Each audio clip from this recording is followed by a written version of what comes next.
Good evening, and welcome to Live from Joshua Tree, our second incarnation of this virtual spoken word fundraiser for Miltree. We adapt as we need to, and we're so happy you decided to tune in tonight. My name is Cheryl Montelle, and I am your host for the evening and the founder of Miltree. For those of you that are new to Miltree, our mission is to bring veterans, active duty, and civilians together through arts and dialogue to help transform the wounds of war.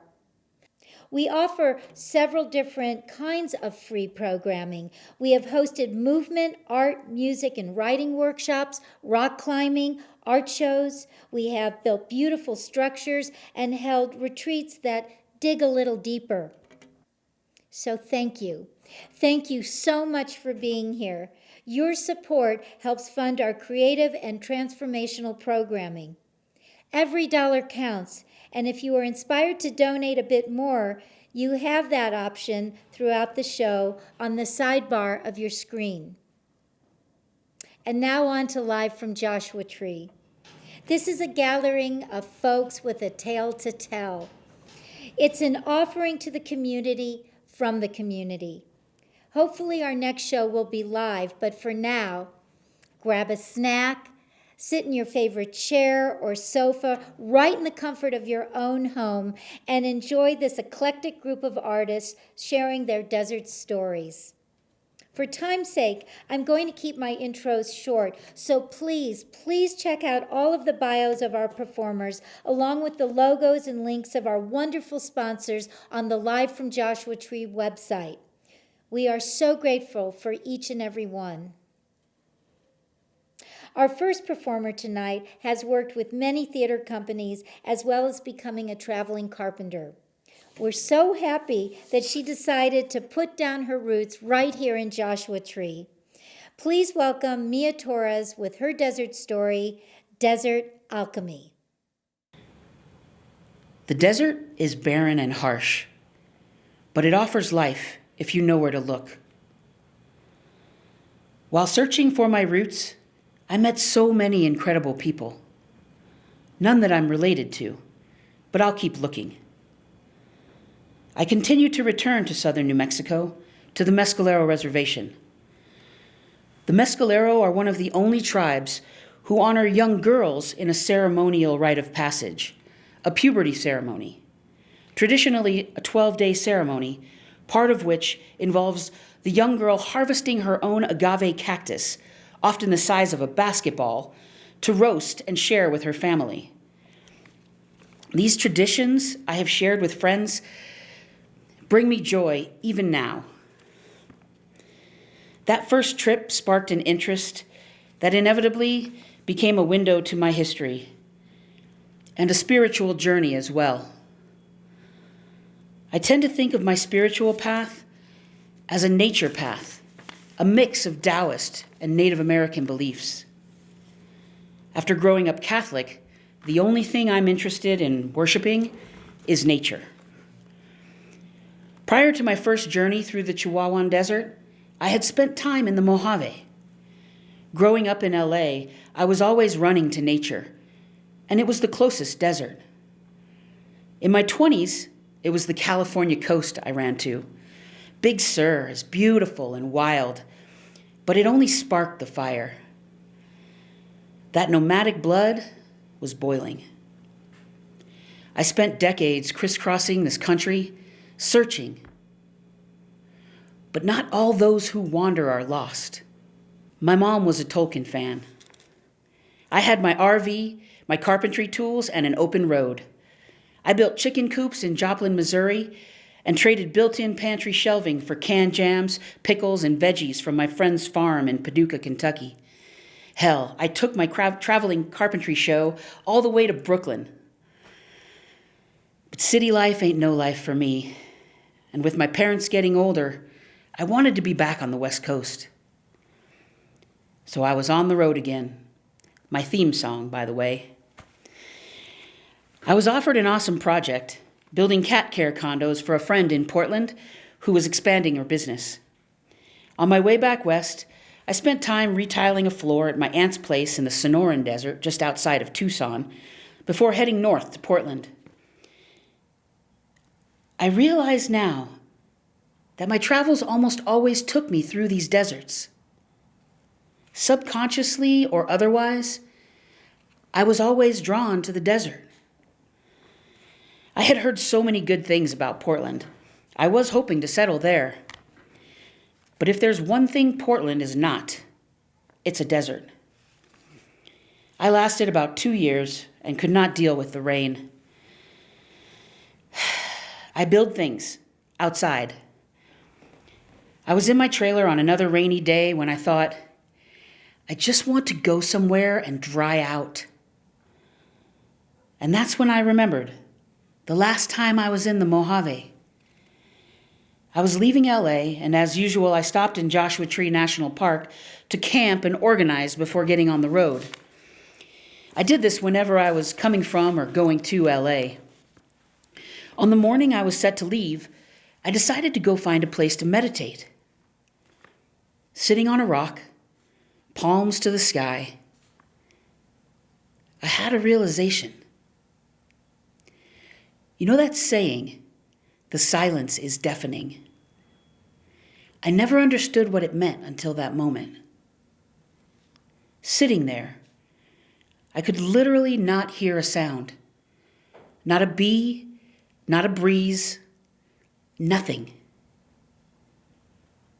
I felt deaf. I sat there for quite a while, and when suddenly I was struck by the sound of what I could only imagine was a helicopter landing next to me. As I opened my eyes and looked around, just over my left shoulder was the most beautiful hummingbird. Not a foot from my face. It hovered there next to me for at least a minute. Native people believe that because of the hummingbird's ability to hover and fly backwards, that they deliver messages between this world and others. I felt the message that hummingbird left that day, a message from my ancestors. And the only way I can describe that feeling is welcoming. It was telling me to come back. That memory was all I needed. I looked on the internet, found an RV park in Joshua Tree, and was on the road again. Only this time, felt different. Although I had never lived in Joshua Tree, it felt like going home. All the traveling I had done, and now the desert was offering a new adventure. Not open roads, but open space, and so much more. The desert is solace. The desert has the power to transform. The desert is a sponge. I can feel it under my feet. I can feel the sand drawing out of me anything that I am willing to let go of. And some things I am unwilling to. It can also rejuvenate you. It can also fill you up, so to speak. Alchemy is the seemingly magical process of transformation, creation, or combination. This too, I believe, is the power of the desert.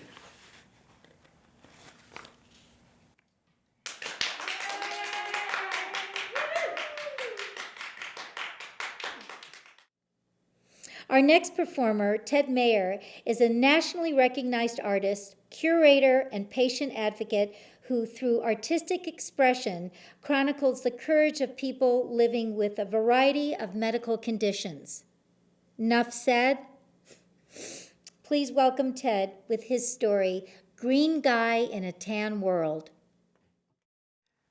I grew up in a magical place far, far away.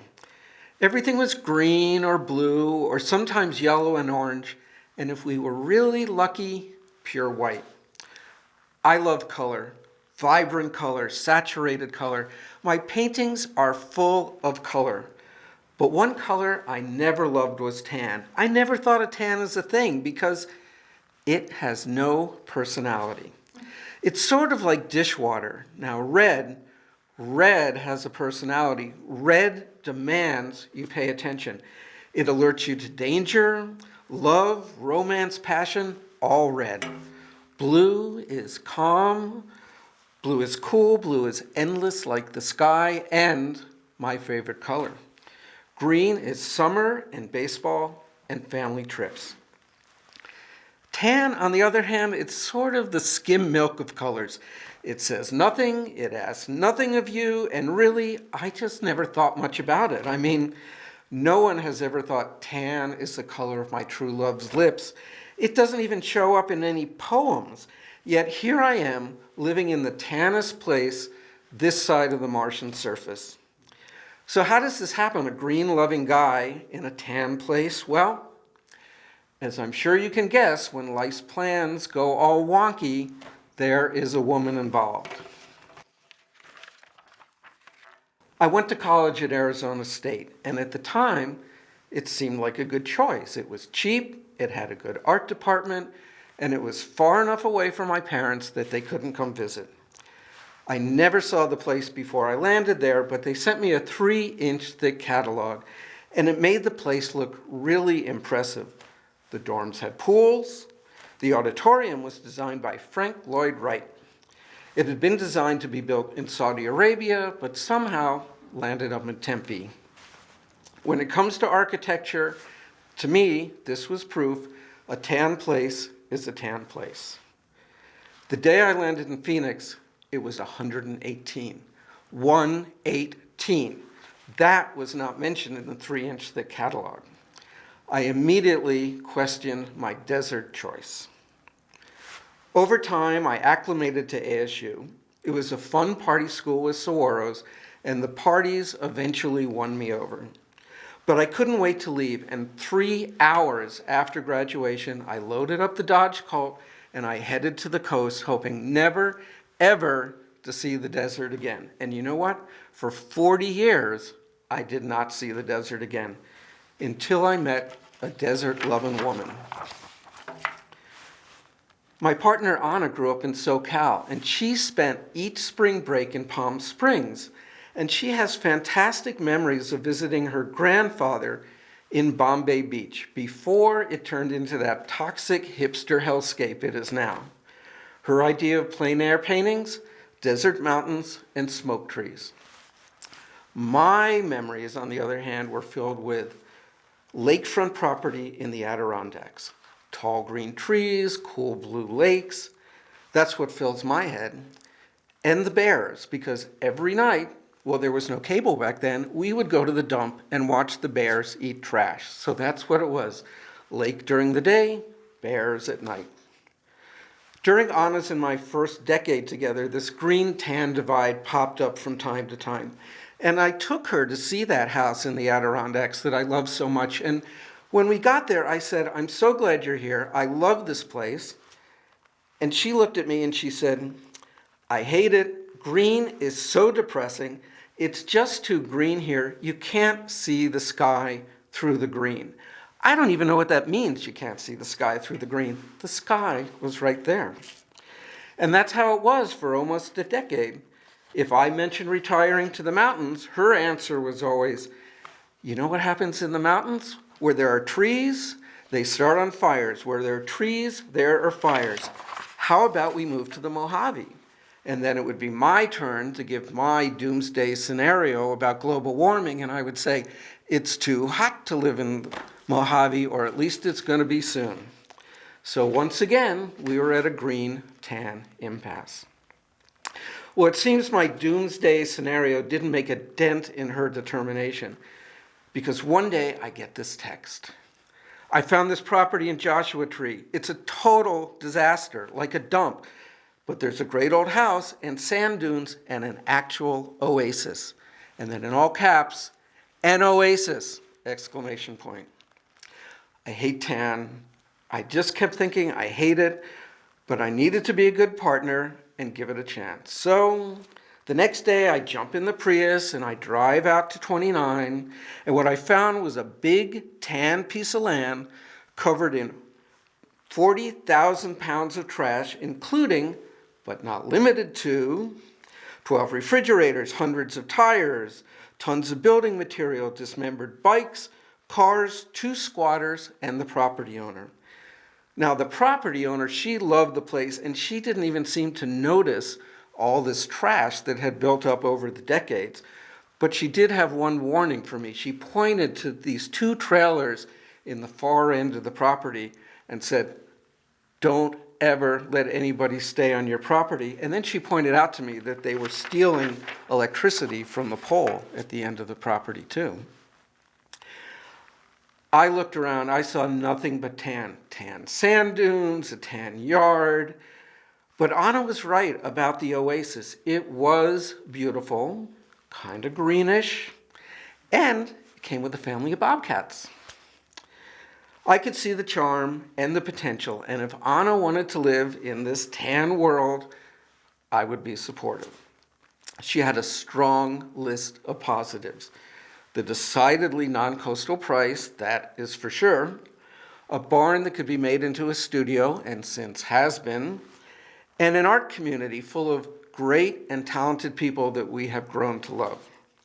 So she could imagine this place all cleaned up, and she wanted to restore the land. She wanted to take this trash dump that we bought and do as much as she could to restore the place and bring back to its former glory.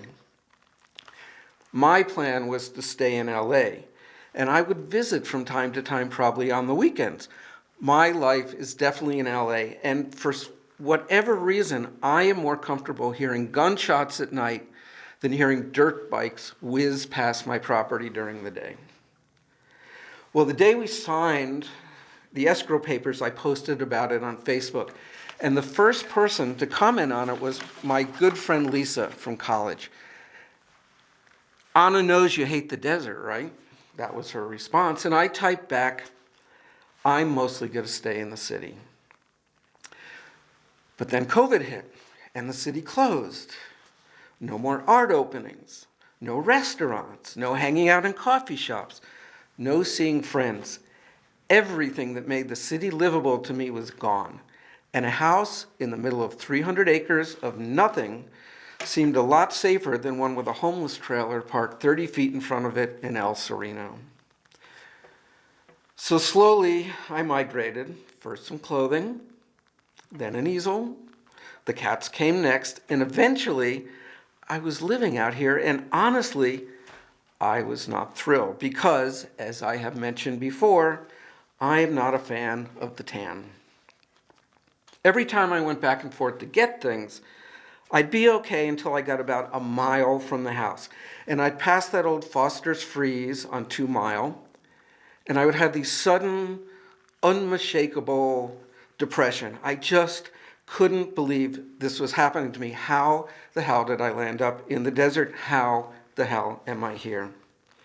But with COVID, there really was no option. And I guess I was lucky that Anna found this place when she did, before prices changed and COVID hit and the place went crazy. Well, it took some time before I could paint out here. I love my LA studio. It's in an old military barracks, and it's round. I have a round studio. I just couldn't find any inspiration out here. Everything is so, But eventually, the expansiveness of this place got to me. The vistas overcame the tanness. I started to create. So I'm still painting colorful work, but I've given in, and now the ground is sort of tan. And did you know there are actually different colors of tan paint you can buy, and if you mix blue and green in with some tan, well, it almost makes an actual color. So now I'm a green guy showing tan paintings in galleries, and I have no idea what color guy I'm going to be when this whole COVID thing is over. But I'm sort of starting to think I might land up being a purple guy, because I finally understand, after growing up where there were no mountains, that whole song about purple mountain majesty. And when I look at the tan mountains now, I can see a little bit of purple.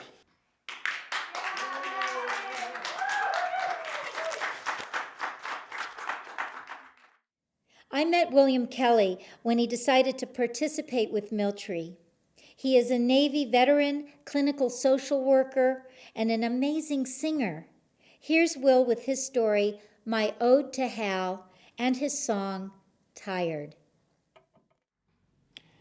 In September of 2013, I checked into the Naval Hospital in 29 Palms. I was a mental health officer for the Navy and Marines at the time. And my first weekend, I decided to explore Joshua Tree. And I happened upon a shop called Trailer Trash, which piqued my interest. I had been focused on getting the spare room of my place turned into some form of a man cave. When I walked into the store, I was warmly greeted by this curly-haired, older man with piercing yet inviting eyes, dressed in a lightly colored shirt and blue jeans. His name was Hal, and his wife, Lorene, greeted me the same. "Feel free to look around," Hal said, and I did. I had never been in a shop like this, and I soon became fascinated by all of the cool trinkets like dirty antique toys, early 1900s lamps, old knives, 70s clothing, dusty books, you name it. While I was looking around, Hal and I struck up a conversation, and he soon learned I was a singer. He quickly suggested I attend the open mic run by Teddy Quinn at Pappy's and Harriet's. I listened to him. I remember the night I went to Pappy's and I sang a song I had written a few years back. And when I finished the song, I'll never forget the eerie quiet and then the explosion of hands clapping, mouths whistling. From that point, I was hooked. I eventually attended the open mic at Joshua Tree Saloon, which opened up more opportunities for me to connect with the amazing local musicians in Joshua Tree. I would always report back to Hal and tell him about my experiences whenever I stopped by. He would smile and nod his head, just like an old grandpa.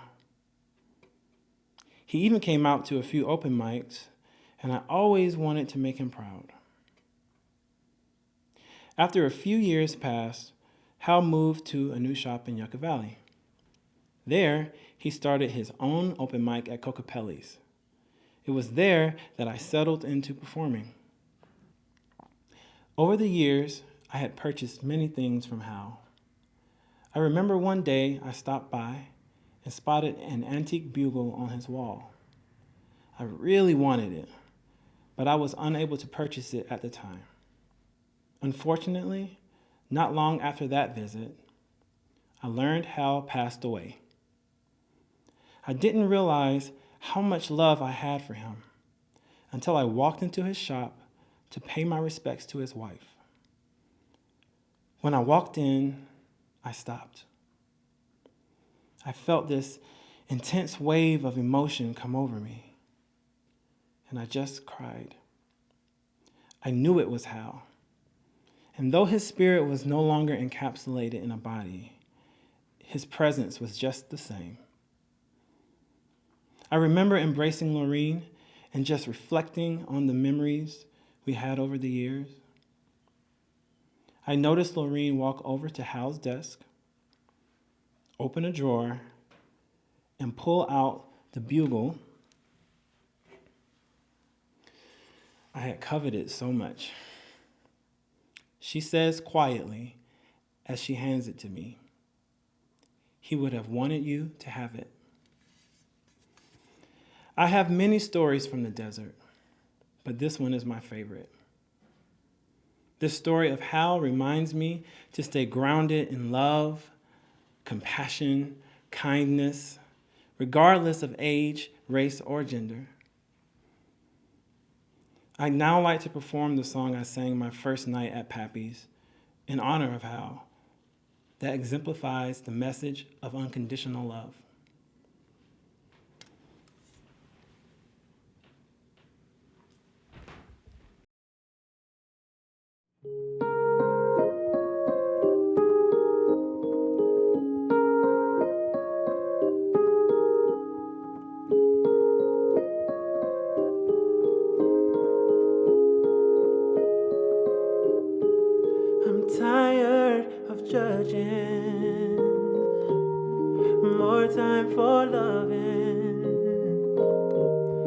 I'm tired of fighting. We need more embracing. Oh, I'm tired of lying to myself and others too. I'm tired of crying and no one's replying. Oh, different religions, so much confusion. Everyone's right, no one is wrong. So what do we do now? Where's our direction? It seems like our hearts need an inspection. Is it full of love or full of hate? But we're all a part of the human race. Yeah, we're so divided by our beliefs, but the same God, oh, he made you and me. Oh, these thoughts keep on racing through my mind, constantly fighting, oh, this battle inside.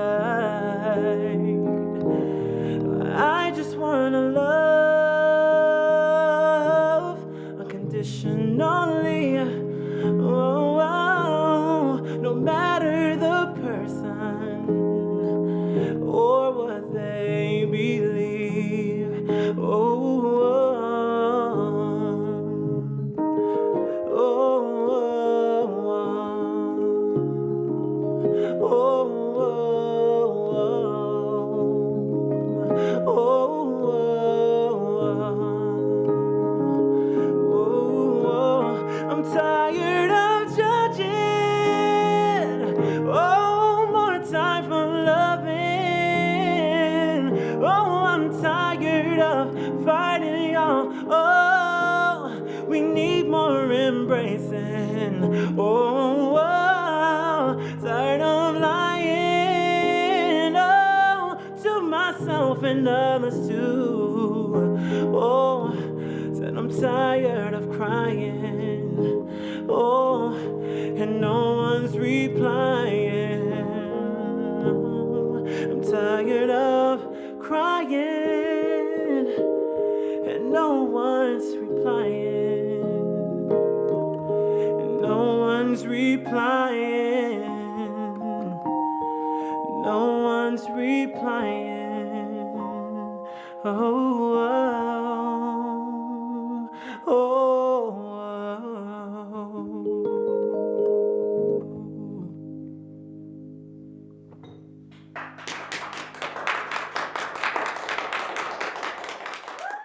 Our next artist I met in a local writing group, and I knew she had to be part of this show. She is a freelance journalist focusing on social and economic justice. Please welcome Laura Hauther with her piece, Bombay Beach Rides Again.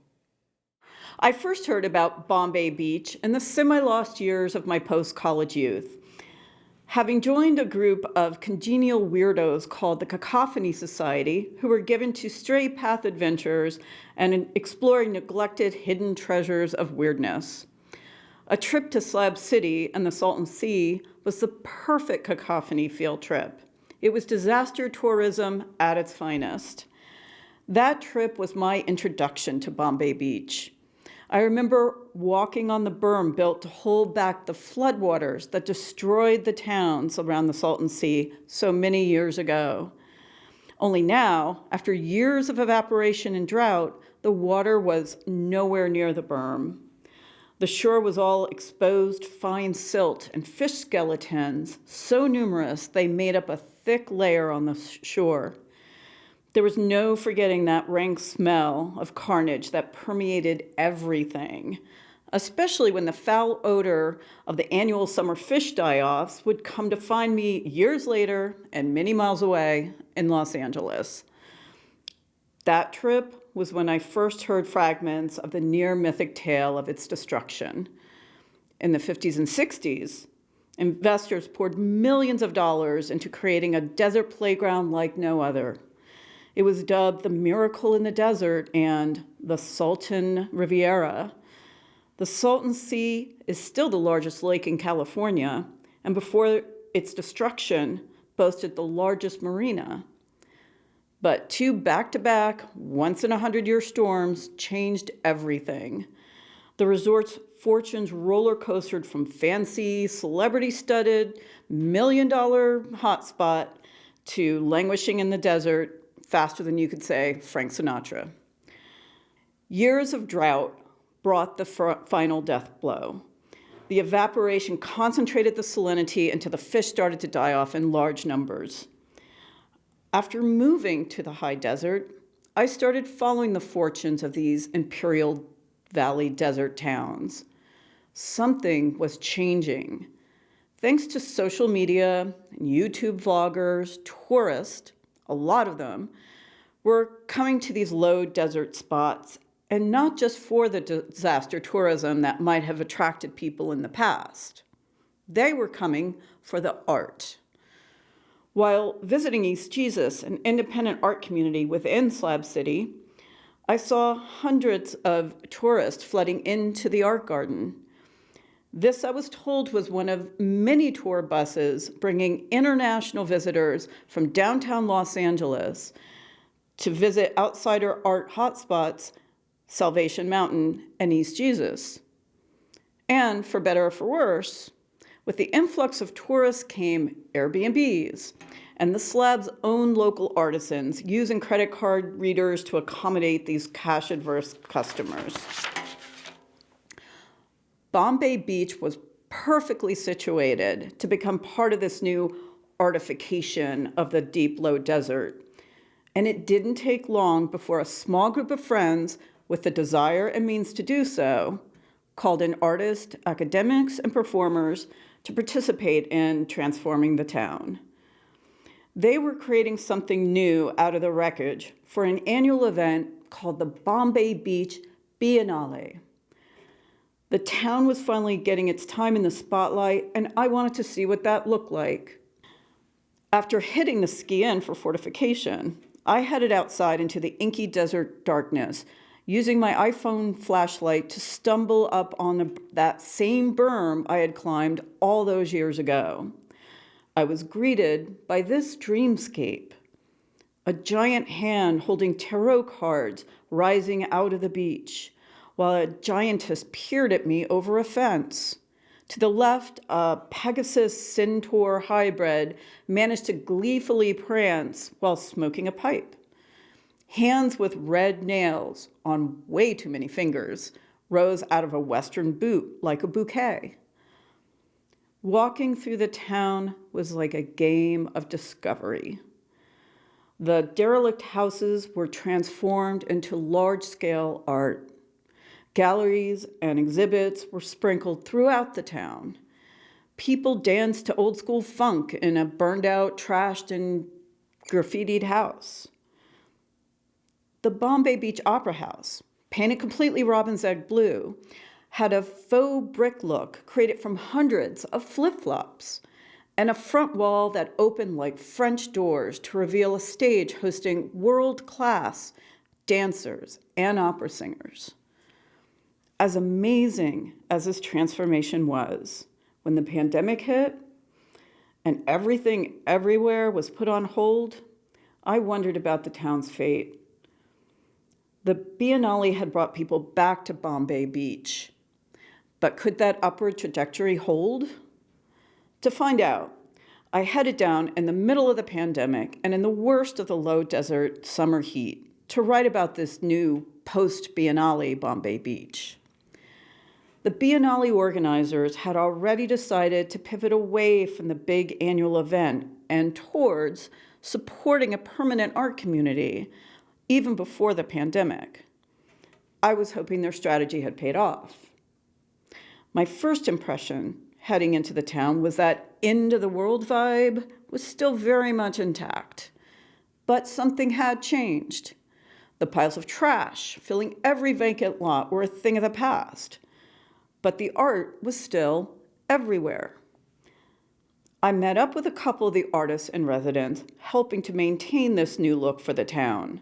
Will Ray's Kane and David Cochran are those rare souls hardy enough to deal with the area's relentless heat and pollution while still creating their own contributions to the Bombay's new art scene. Decked out in a bright red jumpsuit and sparkly Lucha Libre-themed COVID mask, Will was our tour guide to the permanent collection of large and small-scale art gifted to the town in the wake of the Biennales, like the now iconic Bombay Beach Drive-In and Randy Palumbo's towering skypad called Lodestar.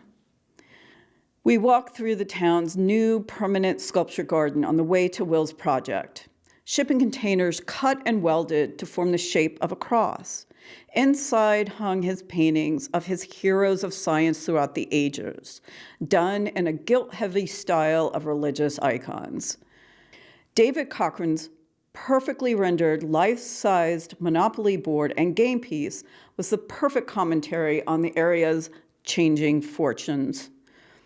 And the investment in the town and in these artists is paying off. Will manages local vacation rentals, and even in the worst of the summer heat, with the pandemic in full swing, tourists kept flowing in. I came back from that tour feeling something that was in short supply in the thick of the pandemic. Hope. The little town, so down on its luck, seemingly damaged beyond repair, had found a way back. Someone had seen the potential in Bombay Beach, even at its lowest point, and found the magic in it. Maybe that's what this past year was all about. A lesson in how to keep going until you find that magic, even when everything seems lost.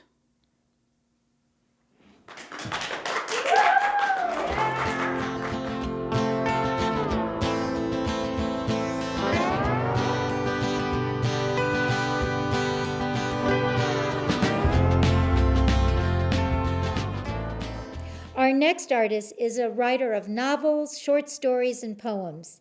I'm so happy he has the opportunity to share his desert story. Please welcome Mike Vail with One of the Lucky Ones. I met Pappy Allen in 1984, 2 years after he and Harriet purchased the joint that became Pappy and Harriet's Pioneer Town Palace. The only ones in the room on that lazy weekday afternoon were the bartender and a big man with plenty of character lines on his face and a full head of hair that hung down to his shoulders. He sat alone at a table next to the vacant dance floor, a drink in his large hand. "Come over here and join me," he said. "This your place?" I asked, after the bartender delivered my bourbon on the rocks. "Sure is," he replied. "It once was called the Cantina. Used to be kind of a rough spot. The Hells Angels would stop in. When we bought it, I told the Angels they were still welcome, but they wouldn't be able to wear their colors." He paused and stared at me. "I want everyone to feel welcome." Even on Saturday nights, there weren't many customers in those days. The food wasn't anything special, and the live entertainment usually consisted of Pappy and Harriet suddenly breaking out into song, usually an old honky-tonk tune. My wife Laura and I knew closing time was approaching when Harriet appeared from the kitchen with a huge tray of freshly baked cinnamon rolls. As far as we could tell, she baked them herself. She'd stop at our table and lean forward so we could each grab one of the sticky lumps of dough. "They're great for soaking up the alcohol," Harriet whispered and winked. 10 years later, Pappy passed away and new owners eventually took over Pappy and Harriet's. We miss Pappy's welcoming smile and Harriet's cinnamon rolls, but appreciated the fact that the rest of the grub was much improved, and the musical entertainment now included well-known recording artists. On Thursday morning, October 13th, 2016, Laura and I were driving back to our place after picking up a piece of furniture at Pioneer Crossing, one of the many antique shops on Highway 62. We had dinner reservations for that Saturday at Pappy's and decided to call and confirm. The recorded message on the other end of the line sounded like nothing I'd ever heard before. "Yes, it's true," exclaimed a woman's breathless voice. "Paul McCartney will be at Pappy and Harriet's tonight."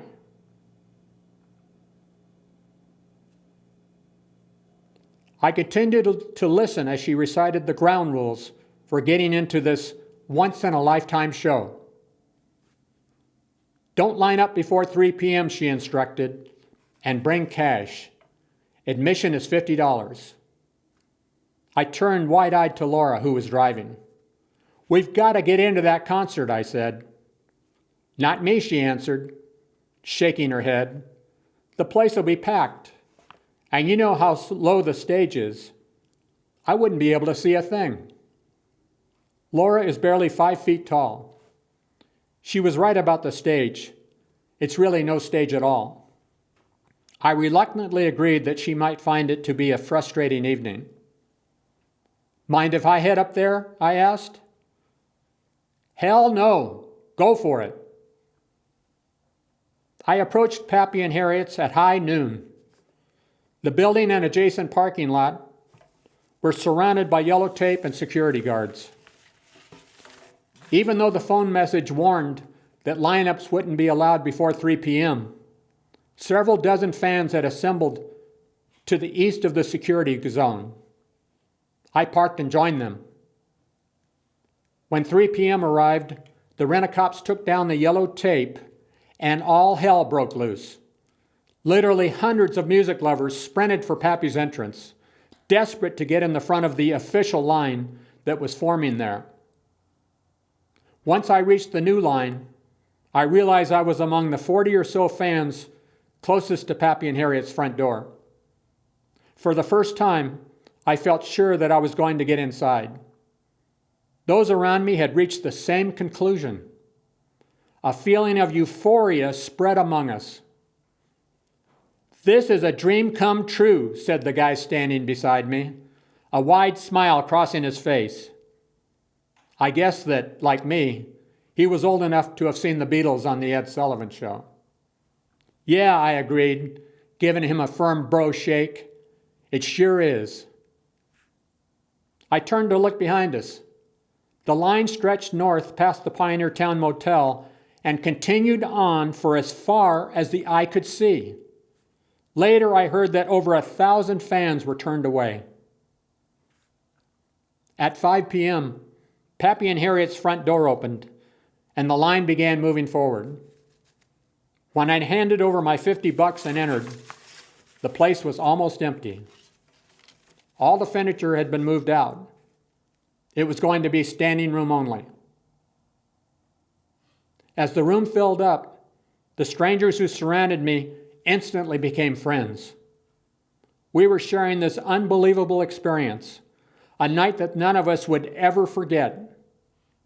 As I sipped on my cocktail, I thought about the fact that Sir Paul is not only an all-time great songwriter and musician, but also one of the most famous people on earth. And I was about to see him perform at Pappy and Harriet's. It was all too surreal. Standing next to me was a middle-aged woman and a teenage girl. "My daughter and I drove from Solvang," the woman explained. "Really?" I replied, impressed with their desire to be here. "Yep, just as soon as I heard the announcement this morning on NPR." "So which of you is the biggest McCartney fan?" I asked. "Me," answered the girl proudly. He's the best. Her mother smiled. There's no way we were not coming, she said. At 8 p.m., someone shouted, "There he is!" I turned to see Paul and the rest of the musicians taking the stage. "This is the biggest gig we've ever played," he quipped. The audience responded with a wave of laughter. Then the first notes of Save Us, one of his newest songs, blasted from the loudspeakers. During the next hour and a half, Paul performed 22 songs that touched on every part of his stellar career. A Hard Day's Night, Can't Buy Me Love, Lady Madonna, Hey Jude, Band on the Run. The hits just kept on coming. As everyone knows, Paul has personality to spare. Throughout the evening, he was the perfect host. We thought it would be a nice idea to just come out to a little roadhouse like this, he said at one point. Later, he asked, "How many of you live in Pioneer Town?" Most of the audience cheered loudly. "That's great," he beamed from the stage. We wanted to have a show for the locals. After one number, he paused and glanced over at the bartenders, who were kneeling on top of the bar to see over the crowd. "Hello, ladies," he shouted, waving happily, and they waved back. Right before the band began its last number, Paul announced, "I'm just going to walk out into the desert and find myself." The whole place cracked up. Then he launched into "I Saw Her Standing There." As Paul crooned, "Well, she was just 17, you know what I mean," I flashed back to a February evening in 1964. I sat on the living room floor in front of the TV with my siblings and gaped at the first ever Beatles performance on The Ed Sullivan Show. These four young Englishmen were so different from everything else about my 14-year-old's existence that watching them was like being transported to another planet, a planet full of excitement and something fresh, something new. 52 years later, I'd returned to that magical planet. The next afternoon, Laura and I went to La Copain for dinner. I wore the t-shirt I'd purchased at the show, the same shirt I'm wearing tonight. It seemed like every person I walked past in the restaurant, including the waitresses, asked, "Were you lucky enough to be there?" I nodded and with a wide smile replied, "Yeah, I was one of the lucky ones."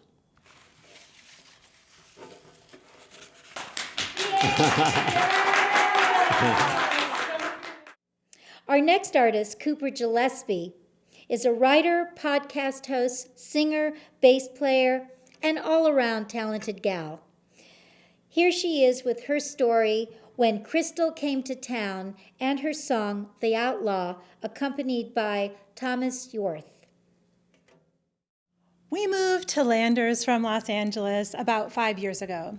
And my husband, Greg, and I were so excited to finally escape the city and finally have space and no neighbors. So we bought a 15-acre property that had a main house and then several other houses and structures on it. And we figured that we would fix them up and then Airbnb them because that's what people do in the high desert, right? So we spent all of our money and most of our time fixing up one of the studios on our property. And when it was finally ready, we listed it, and almost immediately we got a ping. Crystal, not her real name, from Alabama was coming to stay. We couldn't believe how easy it was to get a booking. Well, the day came for Crystal and the one guest that she had specified in her reservation to arrive, and we couldn't be there to greet them, so we left instructions on how to open our gate and how to enter our property. And when we got home, we went to the back of the property to see if Crystal had arrived, and sure enough, she was there along with 3 men and a giant dog. Well, she assured us that 2 of the men and the dog would be leaving, and then she introduced us to our friends. She pointed to a skinny, 7-foot-tall man, and in her Alabama drawl, she said, "This here's Lurch." I assumed that wasn't his real name, although he did bear a striking resemblance to his namesake. And then she pointed to an older gentleman with a stringy gray skullet and sallow skin with red blotches and eyes that betrayed some sort of taboo he had broken. And she said, "And this here's Unc." He flashed a partially to smile in my direction, but it didn't set me at ease. On the contrary, the hairs on the back of my neck stood at attention. And then she introduced us to the 3rd gentleman, whose name I cannot for the life of me remember, because I was trying so hard not to fixate on the fact that half of his nose had been ripped off. And then she introduced us to her giant dog. "And this here's Bear the dog." Well, we excused ourselves with a, "Let us know if you need anything." And as we were walking back to the house, I said to Greg, I have a very bad feeling about Crystal and her friends. They remind me of the robber couple from Gone Girl. You know, the ones who rob Amy at the cabin. Crystal and her friends are those people. But Greg just sighed and looked at me with disappointment in his eyes and said, "Why do you have to be so judgmental?" Maybe he was right. Maybe I was judging our guests prematurely. I resolved to be more open-minded toward our guests from then on. Well, the next morning, it became apparent that only one of the gentlemen had left, and that Crystal, Unc, Lurch, and Bear the dog had all slept in the studio. Now, I didn't want to be confrontational, so I messaged her over the app and reminded her that the studio was just for 2 people, to which she responded, "No problem, we can pay you more money." But it wasn't the money I was concerned about. It was the wear and tear on the unit. So how was I going to accommodate our guests? Well, we had a back house that hadn't been remodeled at all. It was an orange-brown, wall-to-wall carpet nightmare. And even though it looked like the 1970s had thrown up inside the house, I asked if Crystal and her friends would like to stay there because it was larger and would be more comfortable for them. I was surprised when she readily agreed. They handed us a couple $100 cash, and then a couple days later they messaged and asked if they could stay longer term for $600 a week cash. Something is not right about these people, I told Greg. I mean, who would want to stay here for $600 a week cash? But Greg just stopped and looked at me as though he had been let down and said, "You really need to stop being so judgmental. Besides, we need the money. They're always respectful, and they keep to themselves. They're the perfect neighbors." Yeah, perhaps he was right. I mean, we did need the money. What could it hurt? Each week, like clockwork, the $600 cash arrived. I did think it was weird that each member of their crew rolled up in a different car each week, but who was I to judge? Well, Crystal, Unc, Lurch, and Bear the dog stayed for a while, but after a couple months, they informed us that they were headed to Hemet to follow their dream of opening a garage. I was relieved, but also a little sad to see their money go. But then, about a month later, Crystal texted and asked if they could come back and rent the house longer term. And we didn't really want long-term neighbors, so I threw out a number that I was sure that she would reject. But "no problem," came the reply. And so, a couple days later, Crystal, Unc, Lurch, and Bear the dog arrived, along with their cousin, Melissa, in tow. The money came on time and in cash each month. I never really saw or heard them, but that was partially because I was afraid to walk back to where they were staying. I was pretty sure I might find something I didn't want to find, so I stayed away. But, what could it hurt? So, after some time, I noticed that Crystal was gone. And then Unc and Bear the dog departed. And then Lurch was nowhere to be found. Until only cousin Melissa remained. Where did they go? Well, about that time, I started getting calls at all hours of the day and night from Crystal's mom back in Alabama. "How did you get our number?" we asked. "Well, Crystal gave it to me, of course," she said.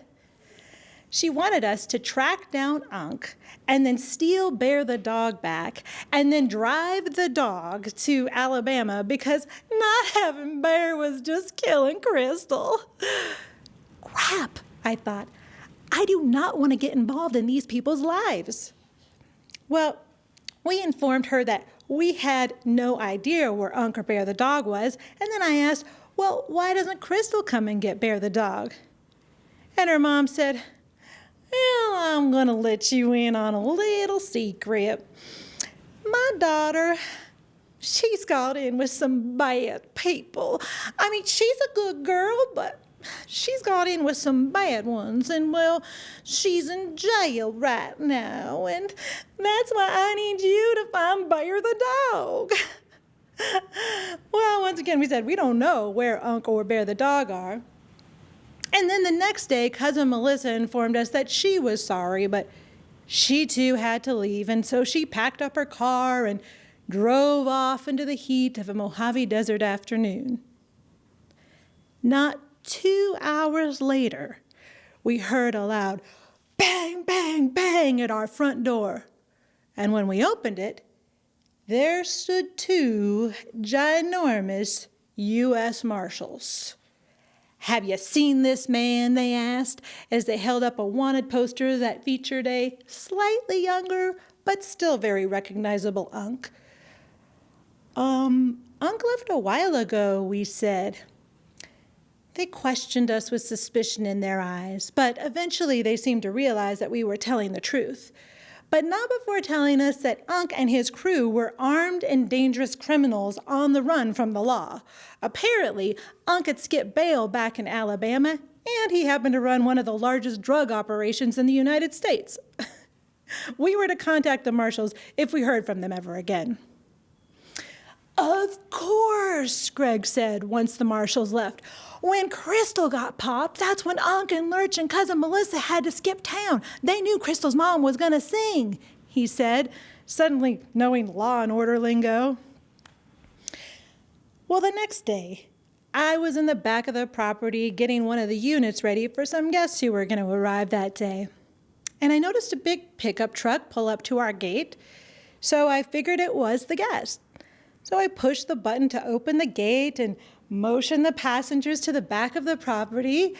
"Welcome," I said. "Come right in," trying to be a good host. And then I ran to the back to greet them. 3 large men with guns got out of the truck. Crap, I thought. I'm alone in the middle of nowhere on 15 acres with 3 large men with guns and not another soul for miles. My heart began racing and I felt faint, but I tried to smile because I didn't want to let on I was scared. "Lady," one of them said, "you were so nice just letting us in like that. We'll try not to take too much of your time." And then his tone completely changed. "We need to know where Unc is, and we need to know now." I explained I didn't know where Unc was, but they didn't believe me, and their guns convinced me to let them search every nook and cranny of our property. It turns out they were bounty hunters on the hunt for the very large bounty on Unc's head. Well, eventually they exhausted their search and left empty-handed. In the app's host dashboard, there's a setting you can set that makes it so that guests can't instant book your property unless they have other positive reviews from hosts and uploaded a government-issued ID. I immediately changed our settings in the app. And we never heard from Crystal, Unc, Lurch, Bear the dog, Cousin Melissa, the U.S. Marshals, or the bounty hunters ever again. But that day, as the bounty hunters drove away and the adrenaline in my body subsided and my knees finally buckled underneath me, I thought to myself, you know, Cooper, sometimes you gotta judge people. I'm going to go ahead and have my friend Thomas Jorth come up here, and we're going to sing a song about another kind of outlaw that I'm sure y'all are familiar with.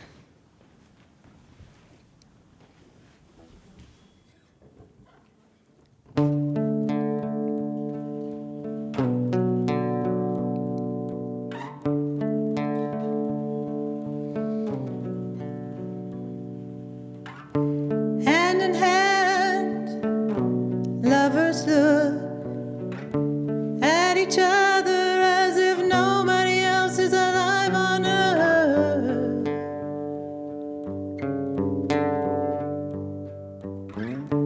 In a year or maybe less, will those same lovers have new lovers or just hearts with bandages? Love's an outlaw. Love's a real outlaw. I drove all night to tell you I won't give you up.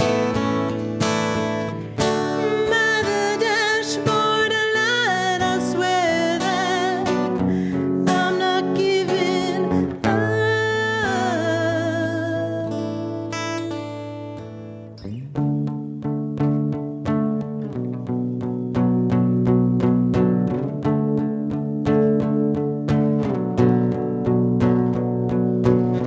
How can we make love stay with no strings attached to hold love in its place?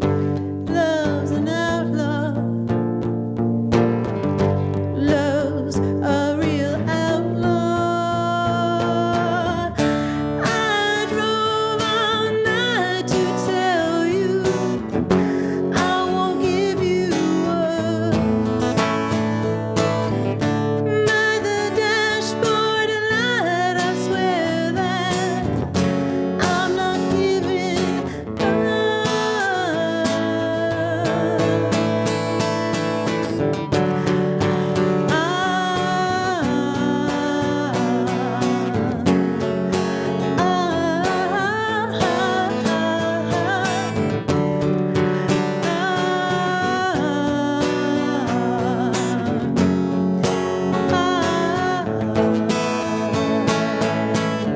I drove all night to tell you I won't give you up. By the dashboard light, I swear that I'm not giving up. I drove all night to tell you I won't give you up. By the dashboard light, I swear that I'm not giving up.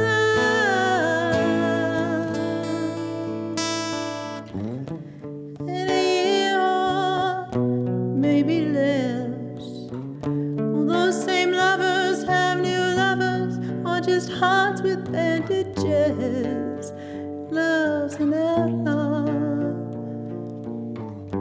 Love's a real outlaw.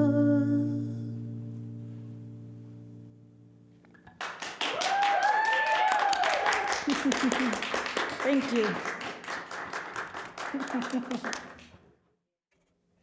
Thank you, Cooper. Wasn't that a wild story and great song? Bringing us home is our beautiful prose poet, Sarah Nocktonick. She is also a massage therapist, plant enthusiast, and a citizen band Potawatomi. Here she is with her meditation, Dreamscapes and Doorways. My name is Shinodokwe. Wind blows through woman. I'm a keeper of the fire, and I belong to the fish clan. The earth has come full circle, and it's spring again. We are still experiencing a worldwide pandemic, and while the engines of capitalism are sputtering, life in the desert remains the same. The sun smiles benevolently from cloudless blue skies. Invisible birds carry baskets of song across golden lowlands. Animals emerge from deep within the earth, amorous and hungry. And the moon still demands poetry, though many of us struggle to find the right words to impress her with. Last year, I summoned a tree spirit from the North Woods and spent weeks under the enchantment of rustling leaves, weaving leaf songs into a multicolored dreamscape. Like Sherlock Holmes in A Study in Scarlet, I began to think of my brain as a little empty attic, and I stocked it with the furniture of my choosing. But instead of filling my little attic with measurable facts, I filled it with the magical realism of the desert. I wandered into the Mojave, alone, at first light, casting long shadows and studying the curiously soft geometry of megaliths. I climbed high into the canyons and found moss and fiddleheads sustained by snowmelt. I didn't tune out the reverberation of the low, dark frequencies of the pandemic.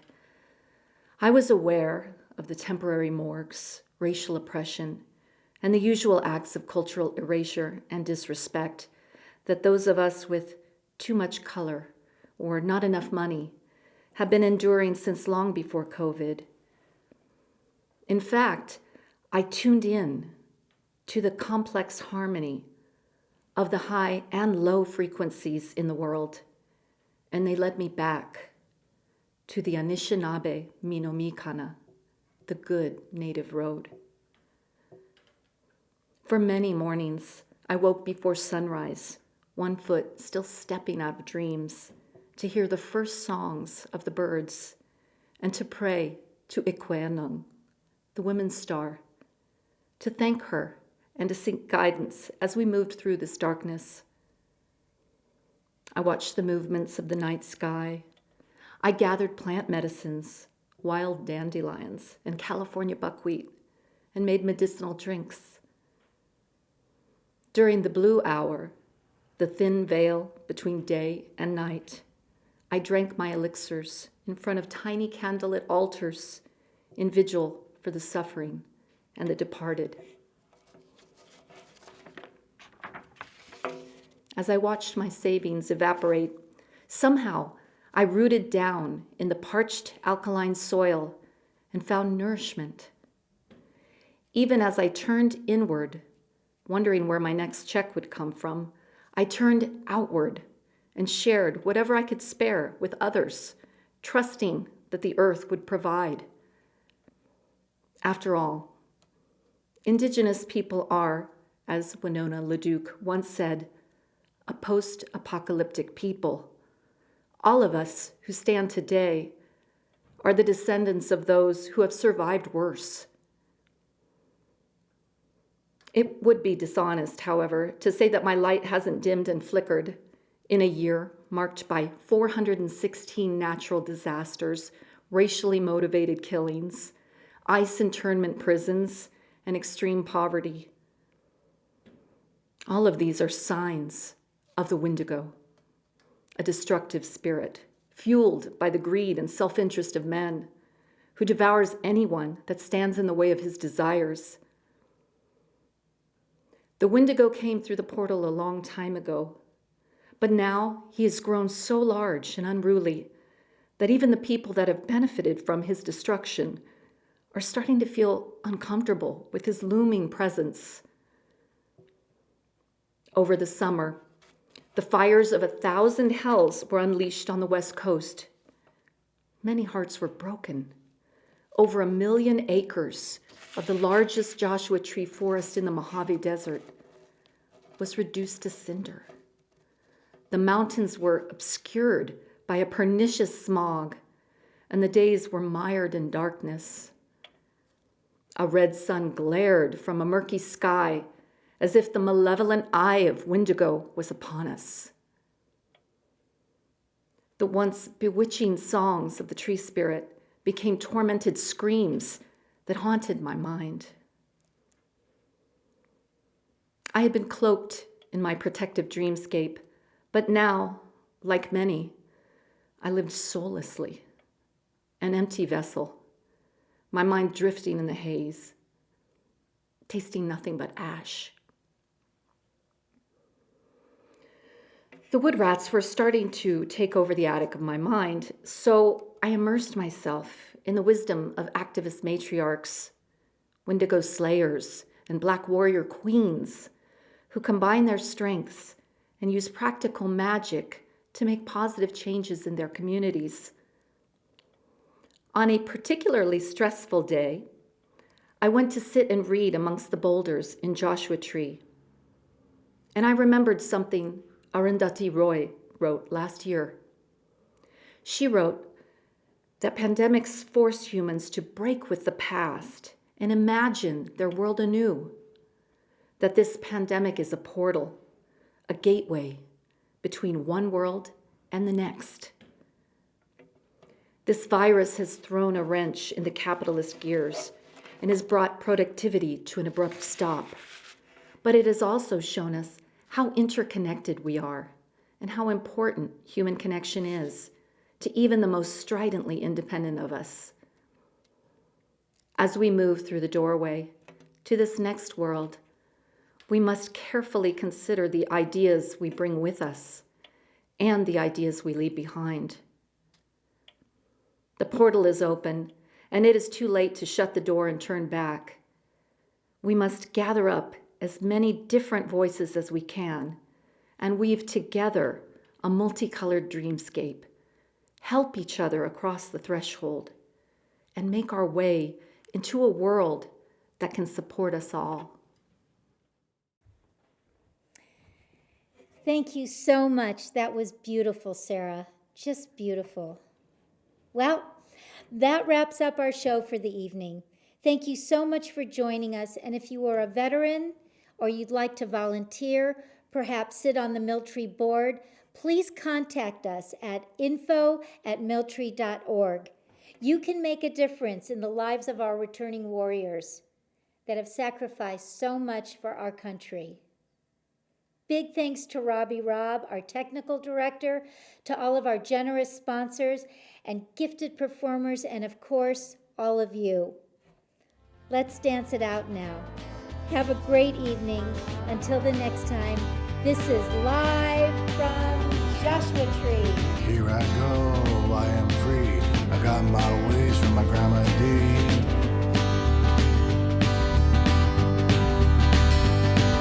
You never know what you'll see when the headlights shining on a Joshua tree.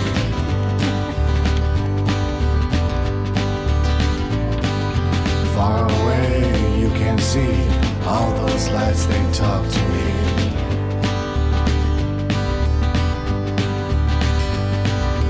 In the desert I will sleep, feel your spirit next to me. Next to me.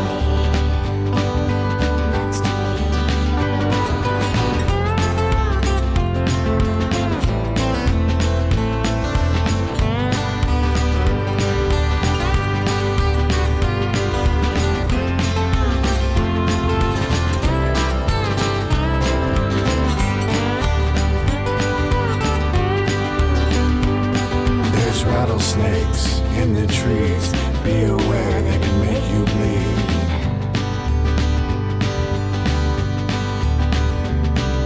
Pay attention to who you are, don't base your life on movie stars.